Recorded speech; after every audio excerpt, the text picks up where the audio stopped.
Olá, sou o pastor Carlos McCord, estou aqui em São José dos Campos, no Brasil. Eu espero que você esteja bem e já focado em Cristo Jesus. Estamos andando nas páginas do Evangelho segundo João. Estamos observando através dessas palavras de João como foi o discipulado dos primeiros discípulos. Estamos chamando esse processo da gente ver o que aconteceu na vida desse primeiro grupo voar, porque eu creio que os discípulos foram discipulados vendo Jesus, ouvindo Jesus, aprendendo a amar Jesus, para poder repartir Jesus com o mundo, para que o mundo pudesse crer em Cristo Jesus. Espero que você esteja bem e pronto para ver mais um pouco desse processo do discipulado dos primeiros discípulos. Começamos agora em versículo 22 de João capítulo 3. Se você quiser acompanhar, e eu estou lendo no NVI, a tradução NVI da Bíblia. Depois disso, Jesus foi com os seus discípulos para a terra de Judeia, onde passou algum tempo com eles e batizava. João Batista, estava batizando em Enom, perto de Salim, porque havia ali muitas águas e o povo vinha para ser batizado. Isso se deu antes de João ser preso. Surgiu uma discussão entre alguns discípulos de João e um certo judeu a respeito da purificação cerimonial. Eles se dirigiram a João e lhe disseram: Mestre, aquele homem que estava contigo no outro lado do Jordão, do qual testemunhaste, está batizando, e todos estão se dirigindo a ele. A isso João respondeu: Uma pessoa só pode receber o que lhe é dado dos céus. Vocês mesmos são testemunhas de que eu disse: Eu não sou o Cristo, mas sou aquele que foi enviado adiante dele. A noiva pertence ao noivo. O amigo que presta serviço ao noivo e que o atende e o ouve, enche-se de alegria quando ouve a voz do noivo. Esta é minha alegria. Isso é João Batista falando. Esta é minha alegria que agora que se completa. É necessário que ele cresça. Isso é muito importante. É necessário que ele cresça e que eu diminua. Aquele que vem do alto está acima de todos. Aquele que é da terra pertence à terra e fala como quem é da terra. Aquele que vem dos céus está acima de todos. Ele testifica o que tem visto e ouvido, mas ninguém aceita o seu testemunho. Aquele que o aceita confirma que Deus é verdadeiro, pois aquele que Deus enviou fala as palavras de Deus, porque ele dá o Espírito sem limitações. O Pai Celestial ama o Filho do homem, o Filho de Deus, e entregou tudo em suas mãos. Quem crê no Filho tem a vida eterna. Já quem rejeita o Filho não verá a vida, mas a ira de Deus permanece sobre ele. Essas palavras descrevem para nós o que estava na mente e no coração e no espírito de João Batista. Todos nós carregamos dentro de nós a narrativa da realidade. O que a gente pensa a respeito daquilo que nos cerca, a realidade. Nossa existência. Onde é que a gente fica entre as multidões ao nosso redor? Onde é que a gente fica perante a realidade que é maior do que a gente?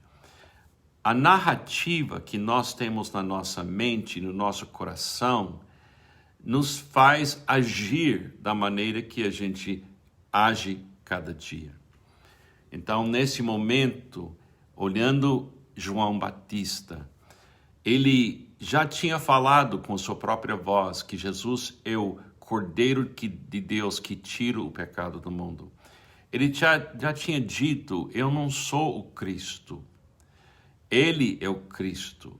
Aí ele chega aqui e ele fala, eu preciso ser menos, e ele precisa ser tudo. Se você voltar e ler esse trecho, recomendo que você faça isso. Você está ouvindo um milagre de Deus na vida de João. E lembre-se, ele foi morto de uma forma violenta porque ele recusou abrir mão dessa narrativa que se fez carne. A diferença na vida de um cristão de qualquer outra pessoa cristão, nós acreditamos que o mundo que não se vê, a realidade de cima, veio aqui em carne e osso para unir a realidade que existe, que é além da nossa compreensão. Essa realidade se fez carne e habitou entre nós. É o Filho de Deus, é o Verbo. Agora, uma vez que essa perspectiva, a perspectiva Jesus aqui entre nós, Jesus, o Verbo que criou tudo que se vê, uma vez que essa narrativa se torna literalmente a maneira que a gente pensa, a maneira que a gente age, isso é discipulado. Discipulado é você ter dentro de você a realidade da presença de Cristo. É Cristo em nós, a esperança da glória. O cristianismo, para muitas pessoas, é uma história interessante. É uma coisa legal esse sacrifício de Cristo.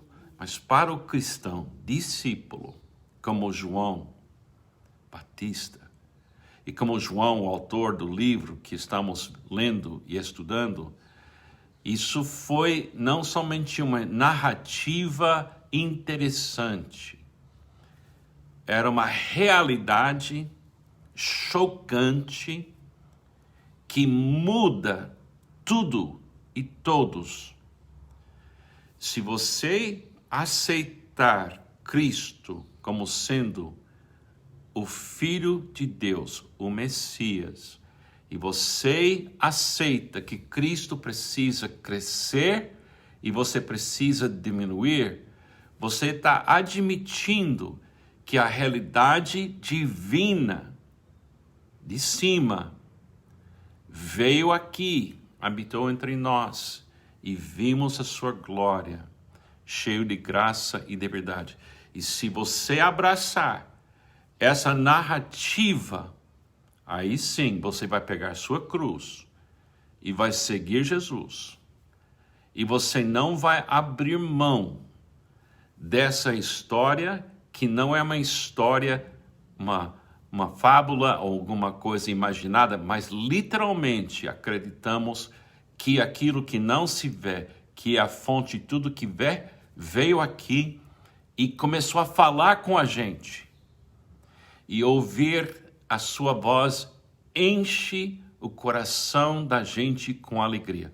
Um sinal que você realmente é discípulo de Jesus é que você se alegra com as palavras que ele falou.